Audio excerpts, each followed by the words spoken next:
Assalamualaikum warahmatullahi wabarakatuh. Saya Nanda Lutfi Idrus, kelas B1 Manajemen, NPM 20 triple 3 21 triple 3027. Di sini saya akan menjelaskan jurnal kebijakan hutang.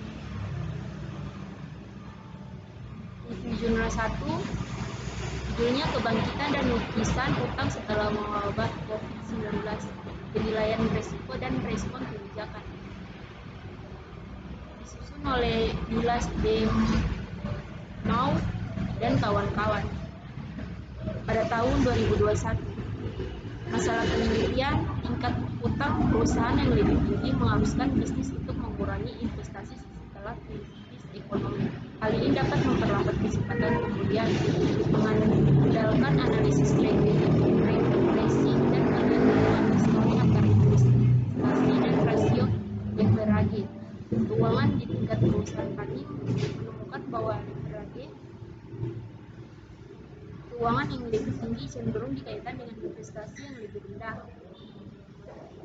Teori-teori yang digunakan besarnya guncangan penjualan selama bulan Juni kurungan didasarkan pada guncangan permintaan dan penawaran. Peran pertama yang dihitung pada tingkat sektoral yang terperinci untuk mengukur pasokan mereka mengklasifikasikan industri sebagai penting atau penting dan membangun indeks kerja jarak jauh.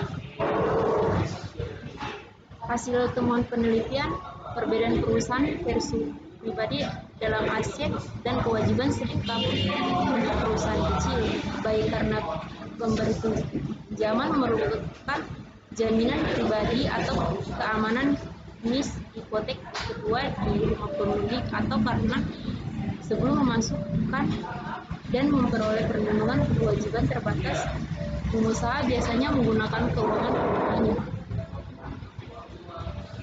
Review jurnal kedua, judulnya Pengaruh Kebijakan Dividen, Kebijakan Utang dan Pertumbuhan Aset Terhadap Nilai Perusahaan dengan Kebijakan Material sebagai Variabel Moderasi. Disusun oleh Ranti Nurdiansari dan anggotanya pada tahun 2021.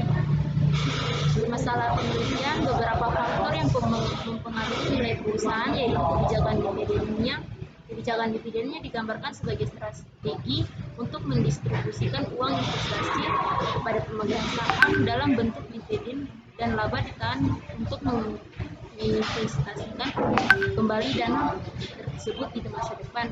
Kebijakan utang adalah item kedua yang perlu dipertimbangkan.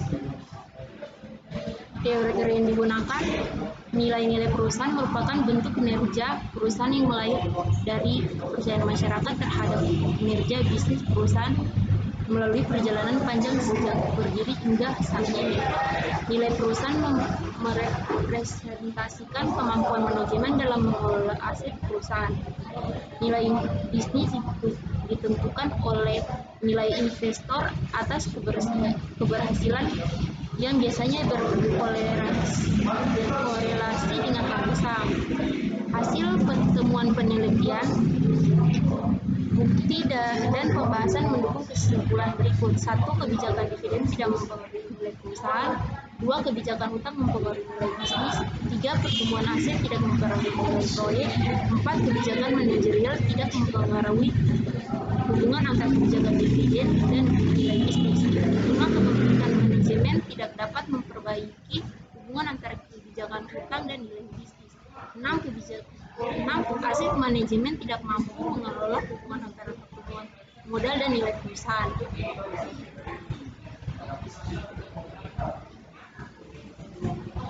Review jurnal ketiga, judulnya Pengaruh Kepemilikan, Good Corporate Governance dan Arus Kas terhadap nilai perusahaan dengan kebijakan utang sebagai indis pada sektor manufaktur farmasi di Bursa Efek Indonesia pada tahun 2015 sampai 2017. Disusun oleh Dian Florenta Butar dan Rusmaweni pada tahun 2002. Masalah penelitian, setiap pertumbuhan ekonomi global mengalami peningkatan yang ditunjukkan dengan jumlah perusahaan yang terus bertambah. Salah satu dampak adalah bertambah jumlah perusahaan manufaktur. Rizal 2017 menjelaskan bahwa perusahaan manufaktur adalah semua kegiatan ekonomi yang mengelola bahan baku dan memanfaatkan sumber daya untuk menghasilkan barang yang memiliki nilai tambah atau manfaat ekonomi yang lebih tinggi.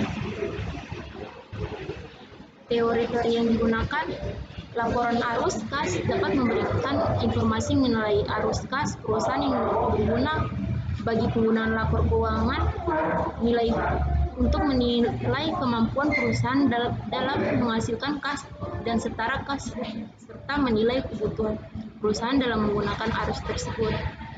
Arus kas merupakan bagian penting bagi perusahaan yang melakukan operasi secara terus-menerus, termasuk perusahaan farmasi, karena tanpa arus kas, kelangsungan hidup perusahaan akan stagnan. Hasil pengujian penelitian ini menunjukkan bahwa pengaruh arus kas terhadap nilai perusahaan melalui kebijakan utang memiliki angka sebesar 0,13845, menghitung hitungan dalam kurung 6,058 selain itu pengaruh terbesar 0,751, sedangkan pengaruh langsung sebesar 0,025, artinya min 0,751 lebih kecil 0,025. Dengan demikian, kebijakan utang tidak memediasi pengaruh kepemilikan arus kas dengan perusahaan nilai yang membuat H10 ditolak. Sekian dari saya. Assalamualaikum warahmatullahi wabarakatuh.